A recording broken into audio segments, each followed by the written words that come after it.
Hello everyone, hope you doing great. So ये जो next article है, this is very important from the aspect of budget 2022 and our economic reforms for Indian economy. So I'll write economic reforms for Indian economy.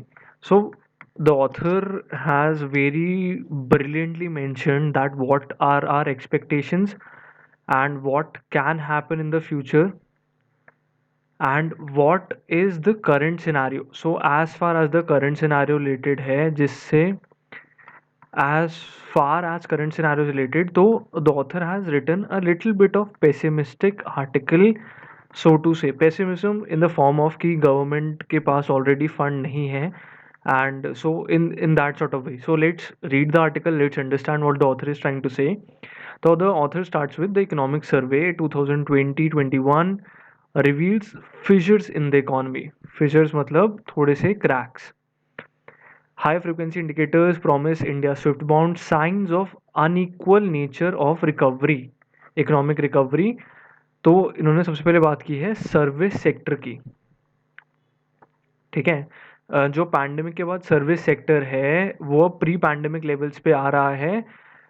Like agriculture and manufacturing carry the weight of the recovery.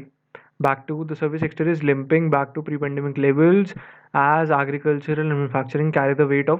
तो ये कह रहे हैं basically जो service sector है वो धीरे धीरे वापस आ रहा है प्री पैंडेमिक लेवल पर, बट जो एग्रीकल्चर एंड मैन्युफैक्चरिंग है वो कैरी कर रहे हैं पूरा वेट. तो एग्रीकल्चर सेक्टर और मैन्युफैक्चरिंग सेक्टर जो अभी रिकवरी का पूरा बोझ है वो इन दोनों पे आ रहा है. So agriculture and manufacturing. Weak private consumption remains a concern. तो प्राइवेट कंजम्पशन जो है वो अभी भी हमारे पास वीक है. ऑलराइट. तो अब क्या है, this contrast starkly with the record increase in operating profits of corporates and increase in prices including that of equity and housing. तो जो कॉरपोरेट प्रॉफिट्स हैं वो इंक्रीज हो रहे हैं और हाउसिंग मतलब दो स्पेसिफिक एरियाज हाउसिंग और इक्विटी जो है उनमें बहुत ज़्यादा इंक्रीज इन प्राइसेस देखने को मिला है. तो अब ये दूसरा पॉइंट जो कहते हैं वो कह रहे हैं कि tax collections often used as indicator of health of the economy have provide an incomplete picture. क्यों ऐसा हो रहा है? क्योंकि बॉयंट डायरेक्ट टैक्स जो है, जो direct tax revenue signal that income of tax paying population are resilient. मतलब डायरेक्ट टैक्स जो है वो कहीं ना कहीं रेजिलियंट और सेम है पिछले सालों की तरह.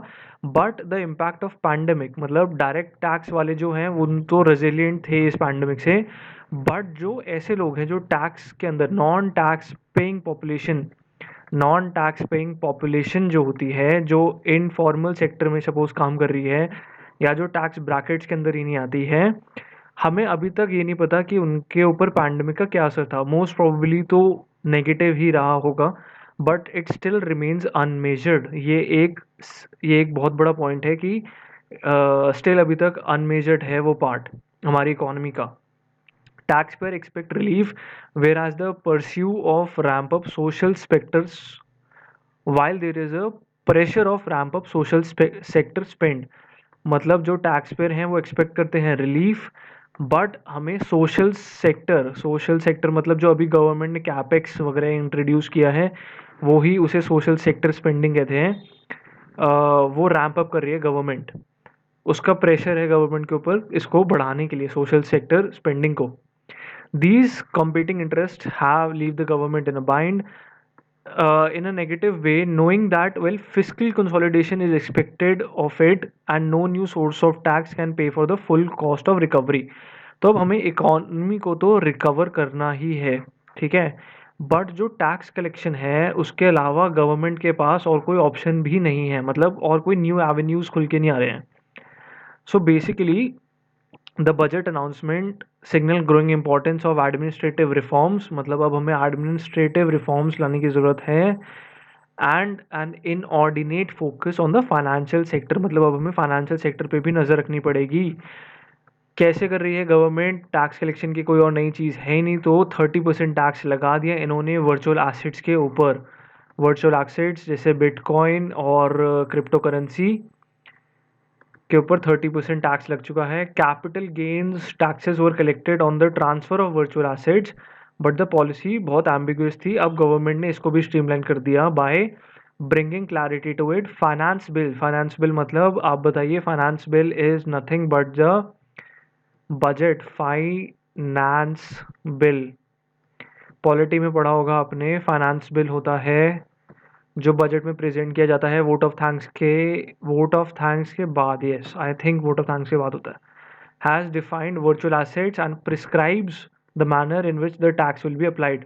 तो फाइनेंस बिल मतलब बजट 2022 में वर्चुअल एसेट्स को डेफिनेशन मिल चुकी है। The government has defined what are virtual assets, how tax collection would be made on virtual assets। ये एक बहुत इंपॉर्टेंट पॉइंट बन जाता है करंट अफेयर्स के लिए। Rate of tax applied is the same as the highest rate of income tax slab and exceeds long-term capital gains on assets such as land and debt। तो LTCG land income tax exceed, LTCG land और डेब्ट पे जो था, land and डेब्ट पे जो virtual assets पे उन्होंने टैक्स लगाया है वो इससे भी कई गुना ज़्यादा है। और highest tab of income tax में लाई करता है 30% टैक्स। बहुत ज़्यादा होता है 30%, अगर आपको अंडरस्टैंड करना हो तो। Intent of the tax is more regulatory rather than to raise revenue. क्योंकि गवर्नमेंट इसमें रेगुलेशन लाना चाहती है इसलिए टैक्स लाया गया है, तो ये टैक्स है रेगुलेटरी टैक्स सिस्टम कहेंगे। Withholding had been imposed on any payment made to resident against the transfer of asset। So basically क्या बोल रहे हैं कि इनकम टैक्स डिपार्टमेंट भी जो है उसको इंफॉर्मेशन चाहिए अपने पास, ठीक है, कि कितने साइज और कितना मार्केट और ट्रांजैक्शंस की, ठीक है। तो अब इसके लिए उन्होंने क्या किया, इनकम टैक्स डिपार्टमेंट ने उन्होंने विदहोल्ड करना शुरू कर दिया है एनी पेमेंट जो कि होती है रेजिडेंट को किसी प्रॉपर्टी ट्रांसफर ऑफ एसेट के लिए। कोई भी पेमेंट होती है तो इनकम टैक्स उसको पहले विदहोल्ड करेगा। तो इससे इनके पास डेटा कलेक्शन होगा, इनको समझ में आएगा कि क्या साइज़ है, क्या मार्केट साइज़ है, क्या ट्रांजैक्शंस हो रही हैं। तो this would be a very very good regulation in the sense of कि अगर कोई इलीगल ट्रांजैक्शन तो नहीं कर रहा है। उसके बाद ये बताते हैं फिफ्थ पॉइंट पे, I guess, tax litigation is often compounded by multiple appeals on an identical platform. तो बेसिकली आइडेंटिकल मैटर्स पे ये क्या कह रहे हैं कि टैक्स लिटिगेशन जो होती है उससे ना बहुत बर्डन पड़ता है जुडिशरी पे, ठीक है। क्योंकि प्रोट्रैक्टेड डिस्प्यूट्स, जुडिशियल सिस्टम इसके अंदर क्लॉग्स जो आते हैं जुडिशियल सिस्टम के अंदर, and results in protracted disputes. मतलब देखो ना, अगर 5 तरह के सेम डिस्प्यूट्स सुने जा रहे हैं हाई कोर्ट के लेवल पे, सुप्रीम कोर्ट के लेवल पे, डिस्ट्रिक्ट कोर्ट के लेवल पे, so this clogs the machinery of judiciary. Same चीज़ हो रही है, डिस्कशन सेम इशू है, मतलब किसी का ज़्यादा बड़ा है किसी का छोटा है issue, but all are pertaining to the same laws and same rules.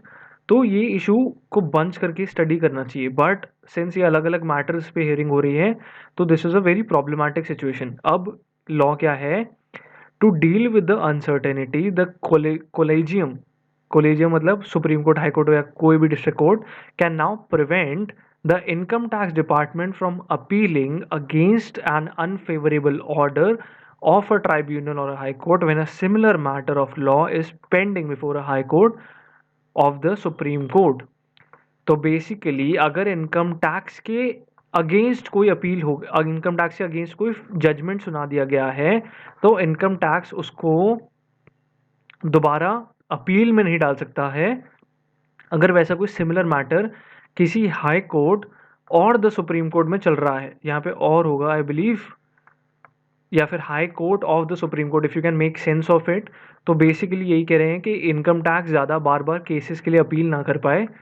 एक बार अगर हार गए वो किसी चीज़ में तो इट्स सेइंग कि अगर अगर from appealing in an unfavourable order, मतलब उनके अगेंस्ट अगर कोई ऑर्डर होता है ऑफ अ ट्राइब्यूनल और हाई कोर्ट में, अगर उनके अगेंस्ट कोई ऑर्डर होता है, जजमेंट आता है, तो वो उसको अपील नहीं कर सकते जब तक वैसा कोई सिमिलर केस चल रहा है सुप्रीम कोर्ट या हाई कोर्ट के अंदर। So this is a new thing that has been brought. The finance bill also introduced the option for taxpayer to submit an updated return within 2 years of the assessment year।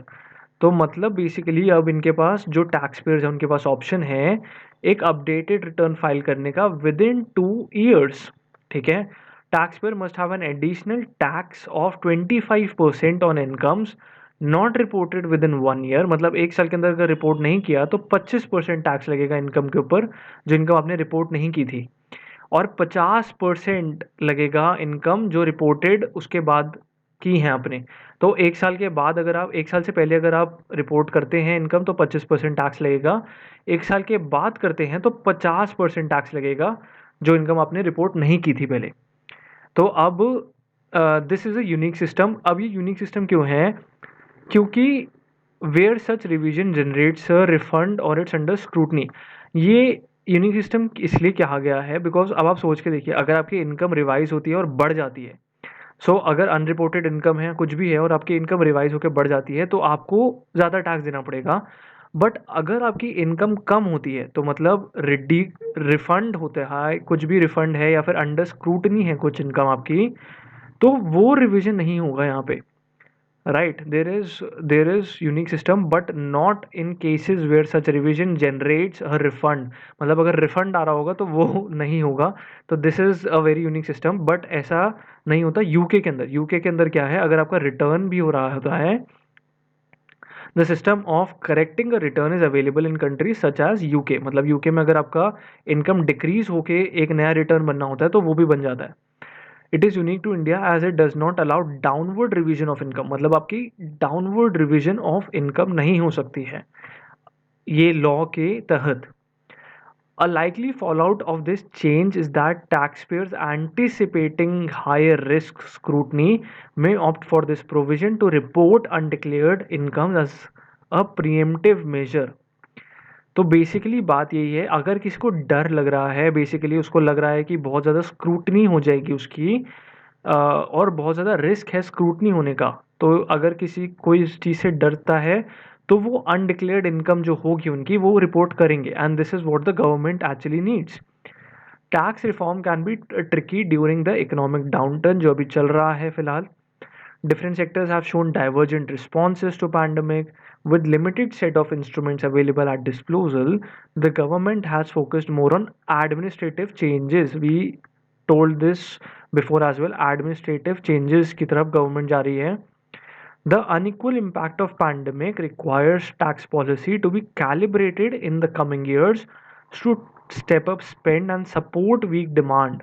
अभी जो market में demand है वो काफ़ी week चल रही है। As the sign of normalcy appear, the government will need to find ways to raise taxes। तो ये एक स्पेक्यूलेशन है कि हो सकता है टाइम के साथ गवर्नमेंट को टैक्सेस इंक्रीज करने पड़े। With dividend tax in the hands of individuals and time of bumper corporate profits, मतलब जब कॉर्पोरेट इतना प्रॉफिट कमा रही है, the government could explore upward revision of corporate tax rate. तो गवर्नमेंट टैक्स रेट जो है वो बढ़ा सकती है, ये स्टार्ट करेगी कॉर्पोरेट टैक्स रेट बढ़ाने से। So that is it, this was the article. आपको टैक्सेशन के बारे में और थोड़ा सा basic knowledge about the economics के बारे में इन्होंने समझाया है। That is a beautiful article this was written by Suranjali Tandon and this was on Indian Express 11th February। Thank you, hope you liked it, and if you liked it do share and subscribe the channel। Let us know your comments in the comment section, and thank you and all the best for exams, all the best।